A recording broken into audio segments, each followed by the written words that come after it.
السلام علیکم ورحمۃ اللہ وبرکاتہ. بڑی امپورٹنٹ بات ہے جو آپ کے سامنے رکھنے کے لیے جا رہا ہوں. بڑا اہم سوال ہے. ویڈیو کو آپ نے چھوڑنا نہیں ہے, دیکھنا پورا ہے.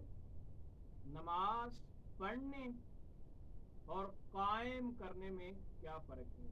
یاد رکھیے گا, قرآن نے ہمیں پڑھنے کا حکم کہیں نہیں دیا, قائم کرنے کا دیا. جتنی بھی آیات ہے آپ نکال کے دیکھ لیں. آپ ایک دفعہ تو شارٹ ہو گئے ہوں گے کہ کیسی بات آپ نے کر دی علامہ صاحب. آئیے قرآن کی آیت مبارکہ ہے, بسم اللہ الرحمن الرحیم. وَأَقِيمُوا الصَّلَاةَ وَآتُوا الزَّكَاةَ. اور دوسری جگہ پہ فرمائے یقیمون الصلاۃ. قائم کرنے کا حکم ہے, پڑھنے کا حکم قرآن میں نہیں ہے. حدیث مبارکہ میں ہے صلو کما رأیتمونی اصلی, ایسے نماز پڑھو جیسے مجھے پڑھتا ہوا دیکھتے ہو. ٹھیک ہے. اب سوال یہ پیدا ہوا کہ نماز پڑھنے اور قائم کرنے میں کیا فرق ہے؟ قرآن نے ہمیں پڑھنے کا حکم دیا ہے.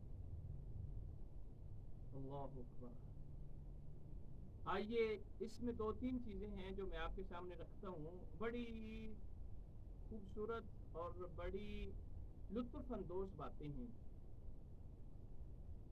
نماز پڑھنے کا مطلب یہ ہے کہ جو ہماری حرکات و سکنات ہوتی ہیں, مثلا ہم رکوع میں کھڑے ہوئے, اس میں ہم نے قیام کیا اور قرات کی, قیام میں کھڑے ہوئے اس میں ہم نے قرات کی, پھر رکوع میں گئے تسبیحات پڑھی, سجدے میں گئے تسبیحات پڑھی, کھڑے ہونا, کمر جھکا لینا, سجدے میں چلے جانا, تشہد میں بیٹھ جانا, یہ حرکات و سکنات ہیں. یہ ہے پڑھنا. اب تھوڑا سا آگے چلے, قائم کرنا کیا ہے؟ قرآن نے ہمیں قائم کرنے کا کہا ہے.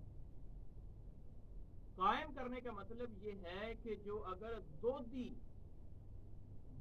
بیچنے والا نماز پڑھ رہا ہے, نماز اس نے پڑھ لی ہے, اب اس کے قائم کرنے کا مطلب یہ ہے کہ یہاں سے وہ چلا گیا, تو یہاں سے جانے کے بعد جب اس نے دودھ دویا, لوگوں سے اکٹھا کیا, تو قرآن نے ہمیں کہا کہ ان الصلاۃ تنہی عن الفحشاء والمنکر, کہ نماز جو ہے یہ برے کاموں سے, برائی سے, فحش سے ہمیں بچاتی ہے.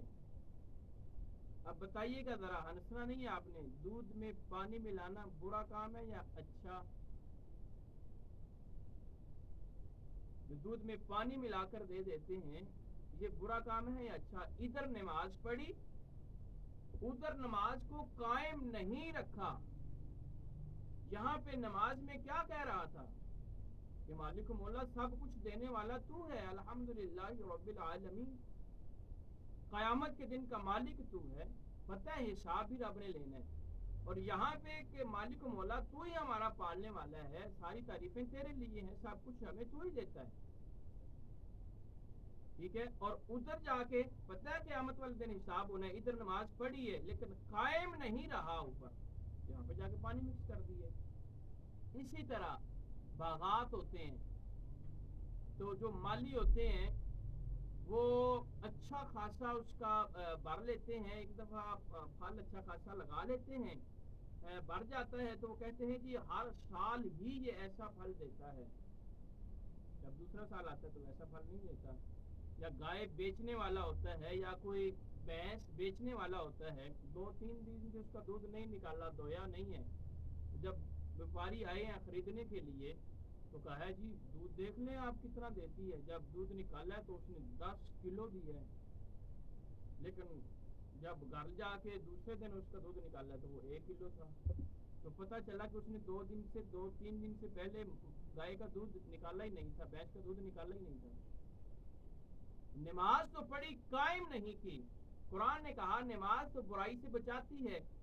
ہم نماز پڑھتے ہیں لوگوں کو دکھانے کے لیے, نمازی ہے, پرہیزی ہے, بڑا امیر ترین ٹھیکیدار آدمی ہوگا, فیکٹری کا مالک ہوگا, نمازیں 5 پڑھے گا, داڑھی پوری ہوگی, اور وہاں پہ جا کے ٹوکا پھیر رہا ہوگا, اس نے نماز پڑھی ضرور ہے، حرکات و سکنات کی ہیں، اس نے نماز قائم نہیں کی۔ اور دوسرا معنی یہ ہے نماز قائم کرنے کا کہ جیسے ہمارا کھانا پینا جو ہے ہم ترک نہیں کر سکتے، اس کے بغیر ہم زندہ نہیں رہ سکتے، اسی طرح نماز کی بھی ہم حفاظت کریں کہ اس کے بعد ہمارا زندہ رہنا مشکل ہو۔ اس کو قرآن نے بھی لیا ہے، حافظوا علی الصلوات والصلاة الوسطی وقوموا للہ قانتین، سب نمازوں کی حفاظت کیا کرو، اور بالخصوص درمیانی نماز کی، اور اللہ کے حضور سراپا ادب و نیاز بن کر قیام کیا کرو۔ امید کرتا ہوں کہ آپ کو چیزیں یہ سمجھ آ گئی ہوں گی، ٹیکنیکل طریقے سے سمجھائی ہیں۔ اگر سمجھ آ گئی ہیں تو چینل کو آپ ضرور سبسکرائب کر لیں اور بیل آئیکن کو بھی دبا دیجیے گا۔ جزاکم اللہ خیر۔